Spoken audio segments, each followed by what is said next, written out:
ஏன்டி மூஞ்ச இப்படி வச்சிருக்க? செல்லம் கொடுத்து வளர்த்து வளர்த்து அந்த பிள்ளையை என்னமா வச்சு வச்சிருக்கீரு தெரியுமா? ஏண்டி என்னாச்சு? ஏன் இப்படி கத்துற? உன் பொண்ணு குடிச்சிட்டு ரோட்டில் ஆடுறாளாம். ஒருத்தன் பார்த்துட்டு வந்து என்கிட்ட சொல்லிட்டு போகிறான். என்னடி சொல்ற? ஏன் பொண்ணா ரோட்ல ஆடுறாளாம்? அதை ஒருத்தன் பார்த்துட்டு வந்து உன்கிட்ட சொன்னான்னு அதை நீ நம்புனியாங்க?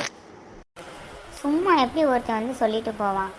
வேற யாரும் இல்லை, நம்ம பக்கத்து வீட்டு பையன்தான். ஐயோ, என்னால் நம்பவே முடியலடி. என் பொண்ணு அப்படிலாம் இருக்க மாட்டா தெரியுமா? நீ ஒன்றும் கோவப்படாத. அவள் வந்தோன்னு மூஞ்ச காட்டாத. அவள் வந்தோன்னு நான் என்னான்னு கேட்குறேன், சரியா?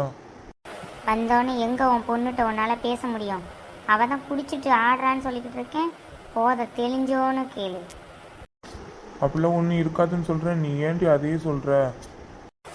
அப்படிலாம் இருக்காது. நீ என்ன சொல்லுவ? அவள் வீட்டுக்கு வந்தோன்னு நீயே பார்த்துட்டு அப்புறமா பேசு, சரியா? இப்போ நான் கிச்சனில் வேலை பார்க்கணும். முதல்ல இடத்த காலி பண்ணியா? நீ என் பொண்ணை பற்றி தப்பாக புரிஞ்சுக்கிட்டேன்னு நினைக்கிறேன். அவள் வந்தோடனே என்னான்னு கேட்டுட்டு நான் உன்கிட்ட சொல்கிறேன். அது வரைக்கும் நீ அவளை எதுவும் சொல்லக்கூடாது. மீறி ஏதாவது சொன்னேன்னா எனக்கும் உனக்கும் சண்டை வரும், சரியா? உன் அருமை புதல்வியை நான் எதுவும் சொல்ல மாட்டேன். பிடிச்சிருக்கான்னு மட்டும் கன்ஃபார்ம் ஆகட்டும். அவளுக்கு இருக்கு.